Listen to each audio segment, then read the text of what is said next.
കണ്ണുകള് കാതുകളൊക്കെ കഴുകി വിശുദ്ധീകരിക്കണമെന്ന് പറയാം. അങ്ങനെ പ്രാർത്ഥിക്കാം.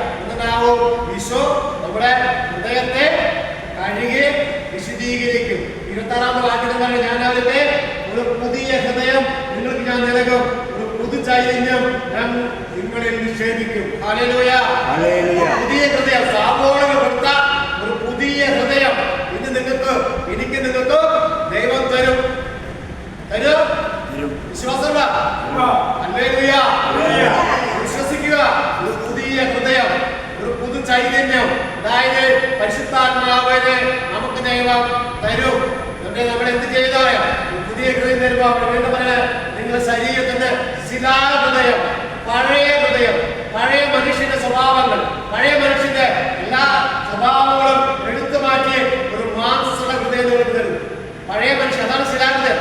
പഴയ മനുഷ്യന്റെ സ്വഭാവം നമ്മളെ പറയുക, ചിന്ത പറയുക, അല്ലെങ്കിൽ വെറുപ്പ്, വിദ്വേഷം, വൈരാഗ്യം, പ്രതികാര ചിന്ത, അല്ലെങ്കിൽ നമുക്ക് അഹങ്കാര ചിന്ത, അല്ലെങ്കിൽ പണത്തോടുള്ള ആർത്തി, അങ്ങനെയുള്ള എല്ലാ മേഖലയൊക്കെ പഴയ മനുഷ്യന്റെ സ്വഭാവമുള്ള ഹൃദയം എന്നിൽ നിന്ന് ഈശോ എടുത്തു മാറ്റി ഒരു മാംസള ഹൃദയം ഞാൻ നിങ്ങൾക്ക് തരുമെന്ന് കർത്താവ് വാഗ്ദാനം ചെയ്യാണ്. അത് വേണ്ടേ? വേണം. അവരോടൊപ്പം ഹല്ലേലൂയ. ഹല്ലേലൂയ.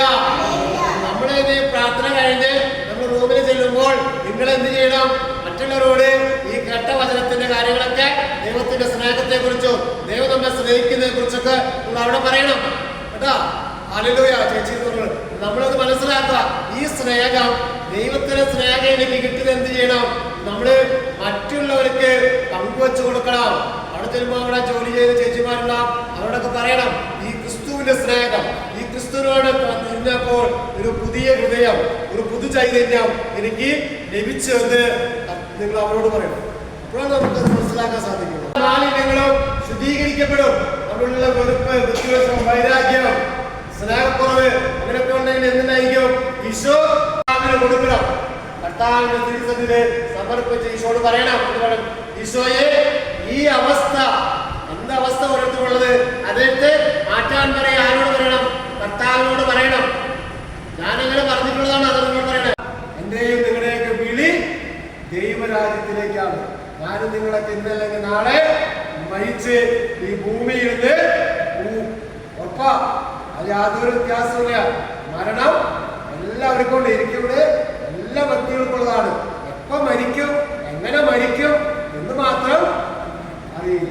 പക്ഷേ മരിച്ച് ഞാനും നിങ്ങളും സ്വർഗത്തിലേക്ക് എത്തണം.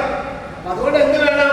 സ്വർഗരാജ്യത്തിൽ എത്തണമെങ്കിൽ ഈ ജലത്താലും ആത്മാവിനാലും വീണ്ടും ഒരു ജനനം നമുക്ക് ആവശ്യമാണ്. ഈ ഭൂമിയിൽ എങ്ങനെ ആത്മാവിൽ ജനിക്കും, അതാണ് ഈശോ പറഞ്ഞിട്ടുള്ളത്. നമ്മുടെ ആത്മാവിൽ വീണ്ടും ഒരു ജനനം, ഒരു പുതുസൃഷ്ടിയായി മാറണം.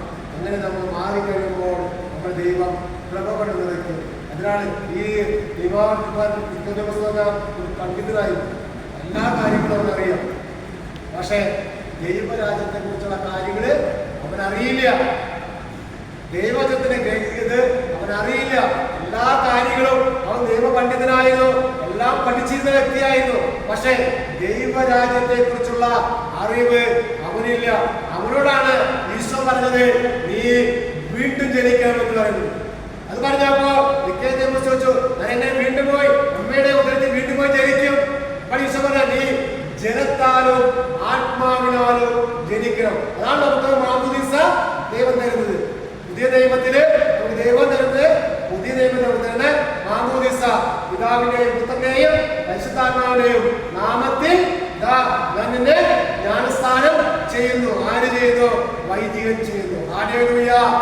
വൈദികൻ ചെയ്ത് നമുക്ക് ദൈവത്തിന്റെ കൃപയാൽ മാമോദീസ നൽകാണ്. അത് ആരുടെ നാമത്തില്? വൈദികന്റെ അല്ല, പിതാവിന്റെയും പുത്രന്റെയും പരിശുദ്ധാത്മാവിന്റെ നാമത്തിൽ ദൈവം നമുക്ക് മാമോദീസ നൽകും. ഈ മാമോദീസ നൽകുമ്പോൾ നമുക്ക് ദൈവത്തിന്റെ ആത്മാവിനെ ലഭിച്ചിട്ടുണ്ട്. എല്ലാവർക്കും ഉണ്ട്. ഇല്ലാത്തവർക്ക്, മാമോദീസ സ്വീകരിക്കാത്തവർക്ക് വിശ്വാസം വഴി അവരിലേക്ക് ആത്മാവിന്റെ ശക്തി കടന്നു. അപ്പോ മാമോദീസ സ്വീകരിച്ചിട്ടില്ലെങ്കിൽ അവന് വിശ്വാസം വഴി അവൻ ഉള്ളിലേക്ക് ആത്മാവ് കടന്നു വരും. പിന്നീട് അവൻ മാമോദീസ സ്വീകരിക്കുന്നുണ്ട്. പലരും നമുക്കറിയാം മറ്റേ സമൂഹത്തൊക്കെ അവരിങ്ങനെ മനസ്സിലിങ്ങനെ ആ വിശ്വാസം വഴി അവർക്ക് ദാഹം വരെയാണ്. വിശ്വസിക്കുമ്പോൾ അവർക്കുണ്ടാവുന്ന ആ ദാഹം കടന്നു വരും. അവരെന്ത് ചെയ്യും? അവര് യേശുവിനെ മാമോദീസ സ്വീകരിക്കുകയാണ്.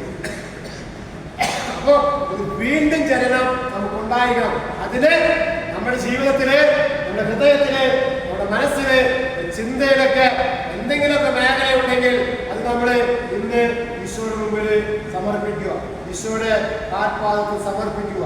അച്ഛനുള്ള നിലയ്ക്ക് നിങ്ങൾക്ക് ഒഴിവിട്ടുമ്പോൾ കുമ്പസാരിക്കുന്ന ആൾക്കാരാണെങ്കിൽ നിങ്ങൾ നല്ലൊരു കുമ്പസാരം നടത്തുക. ഈശോയുടെ മുമ്പിൽ ഇരുന്ന് പ്രാർത്ഥിച്ചിട്ട് നമ്മൾ എന്തൊക്കെ തെറ്റുണ്ട് നമ്മുടെ ജീവിതത്തിൽ, കഴിഞ്ഞ കാല ജീവിതത്തിലൊക്കെ നടന്നുപോയ കാര്യങ്ങളൊക്കെ നമുക്ക് ഉണ്ടെങ്കിൽ അതൊക്കെ ഓർത്തിരിക്കാം.